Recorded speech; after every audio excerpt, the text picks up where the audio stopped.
Сәлеметсіңдер ме оқушылар? Бүгінгі сабағымыздың тақырыбы бекіту. Балалар, бөлім бойынша судың адам өміріне қажеттілігі жайында айта кетейін. Су бүкіл тіршілік иесінің бойында бар. Адамның, сондай-ақ көптеген жан-жануарлар денесінің 3/2-сі, ал кейбір өсімдіктердің 5-4-і судан тұрады. Жер бетінің 3/1-ін құрлық, ал 3/2-сін су алып жатыр. Естерінде сақтап жүріңдер. Енді балалар оқулықпен жұмыс жасаймыз. Бірінші тапсырма. Өрнектерді баған түрінде есепте. Олардың мәнін өсу ретімен қойсан, төмендегі өлең жолдарын жазған ақынды анықтайсың. Су деген тіршіліктің қан емес пе? Су деген табиғаттың жан емес пе? Су жоқ жерде өмір жоқ, ол ақиқат. Күміс су, қара жердің сән емес пе? Дәл осы керемет өлең жолдарын жазған авторды анықтау үшін балалар, сендер берілген өрнектерді есептеп, өрнектерді мәнін өсу ретімен орналастырсаңдар, автордың кім екенін біле аласыңдар. Келесі тапсырма. Амалдарды баған түрінде жазып, өрнектердің мәнін тап. Мысалы, берілген өрнекті бірінші, екінші, үшінші амалдарын белгілеп алып, астына баған түрінде есепте. Келесі тапсырма. Үшінші есеп, 7-ші бет. Алғашқы шыққан кір жуғыш машине бір рет кір жуу үшін 120 литр су жұмсады.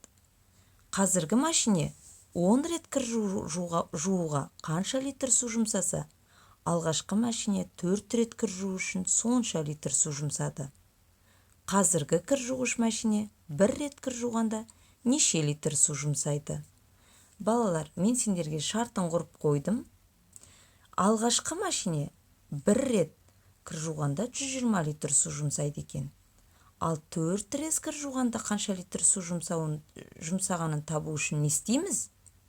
Балалар, бірінші амал бойынша есептеңдер. Ал қазіргі машине 10 рет кір жууға қанша литр су жұмсаса, алғашқы машине 4 рет кір жуу үшін сонша литр су жұмсайды екен. Сонда біз қазіргі машиненің 10 рет кір жуғанда неше литр су жұмсағанын анықтадық.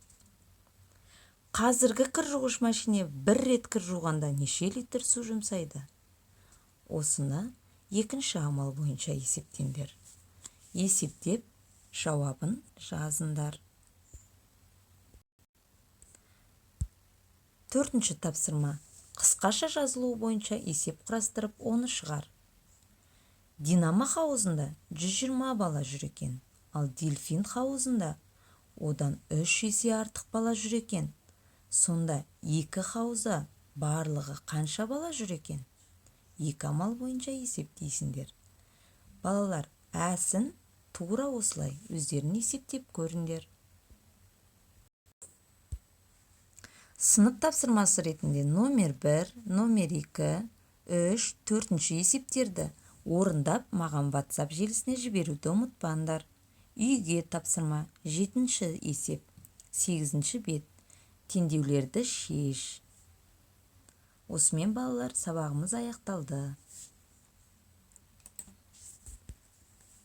Балалар, бүгінгі өткен сабақта өздеріңді бағалап көріңдер.